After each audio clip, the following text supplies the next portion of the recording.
افلاطون نے پیش کیا تھا۔ تو یہ فلاسفرز کی دماغوں کی جو ہے نا بیسیکلی کریشن ہے، اور افلاطون نے تو یہاں تک کہا کہ جو عورتوں میں بھی اشتراکیت ہوگی، بچوں میں بھی اشتراکیت ہوگی، اور مال میں بھی اشتراکیت ہوگی۔ اسی طرح ہم نے کمیونزم کو جب امپوز کیا گیا رشیا میں، تو یہ اس کو فیلیور کا سامنا کرنا پڑا، اور اس فیلیور کی وجہ اس کی بنیادی فلسفے کی خطا بھی تھی، اور جو اس کا ظاہری ڈھانچہ ہے اس کے اندر بھی بہت بنیادی قسم کی جو ہے نا کمزوریاں تھیں اور غلطیاں تھیں، کہ محنت سب لوگ کریں گے، کوشش سب لوگ کریں گے، اور ان کو ملے گا وہ کچھ جو ان کی ضرورت ہے، ضرورت کے مطابق سب میں جو ہے نا ایکولی ڈسٹریبیوٹ کیا جائے گا۔ تو اس غیر فطری فارمولوں کی وجہ سے رشیا میں اس کو ناکامی کا سامنا کرنا پڑا، کیونکہ جو صلاحیت والے لوگ ہوں تو وہ کیوں کر پوری محنت کریں گے، اور وہ کیوں کر پوری صلاحیت اپنی استعمال میں لائیں گے، جبکہ ان کو پتہ ہے کہ مجھے شام کو یا مہینے کے اینڈ پہ ملنا وہی کچھ ہے جو میری ایک بنیادی ضرورت ہے، اس کے مطابق مجھے ملنا ہے، تو وہ کیوں کر زیادہ محنت کرے گا۔ اسی طرح کارل مارکس کی جو فلسفی ہے اور اس کی جو پریکٹس ہے، اس کے اندر ایک تضاد وہ ہم نے بیان کیا تھا کہ اگر مادہ ہی سب کچھ کر رہا ہے اور مادہ ہی سارا کچھ کروا رہا ہے، تو یہ ڈاس کیپٹل اور کمیونسٹ مینیفیسٹو جو کتابیں تھیں، یہ صرف کارل مارکس کے دماغ سے کیوں نکلی؟ یہ باقی مزدوروں کے دماغ سے یہ ڈاس کیپٹل کتاب کیوں نہیں نکلی کہ وہ کتابیں بیٹھ کے لکھ لیتے ہیں؟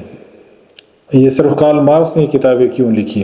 جو مزدور تھے اور جو دوسرے اس وقت پڑھے لکھے لوگ تھے یا ٹیچرز تھے یا سائنسدان تھے اس ٹائم کے مطابق، تو ان کی کھوپڑیوں میں بھی مادہ تو ان کی کھوپڑیوں میں بھی تھا، تو انہوں نے کمیونسٹ مینیفیسٹو کیوں نہ لکھی، اور انہوں نے ڈاس کیپٹل کیوں نہیں لکھی؟ پھر ہم نے بیان کیا تھا کہ جو کمیونزم میں بچوں میں اور عورتوں میں افلاطون نے جو ہے نا یہ بیسک سٹرکچر بیان کیا ہوا ہے کہ کمیونزم جو ہے یہ بچوں میں بھی ہوگی اور عورتوں میں بھی ہوگی، مال میں بھی ہوگی، پراپرٹی میں بھی ہوگی۔ تو ہم کویسچن کرتے ہیں کہ آپ عورتوں میں اور بچوں میں کمیونزم کے قائل کیوں نہیں ہے؟ اس کو آپ لوگ کیوں نہیں مانتے؟ ایسا کیوں نہیں کرتے؟ اگر آپ مال اور پراپرٹی میں اللہ کی تقسیم پہ راضی نہیں، تو بچوں اور عورتوں کے معاملے میں آپ اللہ کی تقسیم پہ کیسے راضی ہو گئے؟ کیونکہ قرآن نے ان ساری چیزوں کو بیان کیا۔ سورہ زخرف میں اللہ نے فرمایا کہ ہم نے ان کے درمیان روزی تقسیم کی اور بعضوں پر فضیلت دی۔ اسی طرح سورۃ الشورى میں اللہ نے فرمایا کہ بیٹے عطا کرنا یہ اللہ کا کام ہے، بیٹیاں عطا کرنا اللہ کا کام ہے، اور جس کو چاہے اللہ بیٹے بیٹیاں دونوں دے، جس کو چاہے ایک بھی نہ دے۔ تو یہ ساری تو اللہ کی تقسیم ہے، چاہے وہ مال کی تقسیم ہے، چاہے اولاد کی تقسیم ہے۔ تو اگر آپ مال میں اللہ کی تقسیم پہ راضی نہیں، تو بچوں میں اور عورتوں میں آپ اللہ کی تقسیم پہ کیسے راضی ہو گئے؟ اس طرح معصومیت کا مظاہرہ ایتھیسٹ بھی کرتے ہیں، وہ کہتے ہیں کہ ہم فرسٹ کزنز تک جو ہے نا شادی بھی نہیں کرتے۔ تو اتنے آپ صوفی اور مولوی کدھر سے بن گئے؟ جب آپ خدا کو ہی نہیں مان رہے، اللہ کے وجود کے منکر ہیں، تو فرسٹ کزن کا کیا معنی، اور عورت کا کیا معنی، اور ماں کا کیا معنی، اور بہن کا کیا معنی؟ اس کا پھر کیا مطلب ہے؟ اگر خدا کے وجود کا کوئی انکاری ہے تو یہ قمیض اور بنیان کے پہننے کا کیا مطلب ہے پھر؟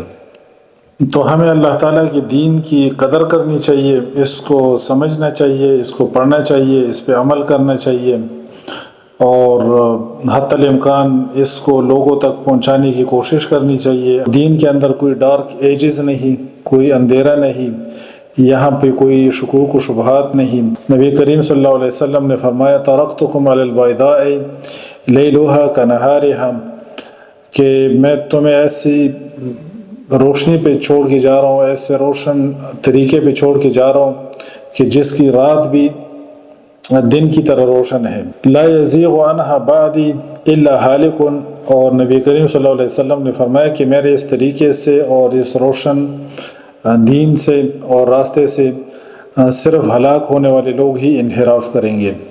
اللہ تعالیٰ عمل کرنے کی توفیق نصیب فرمائے۔ سبحانک اللہم و بحمدک، اشہد ان لا الہ الا انت، استغفرک و اتوب الیک۔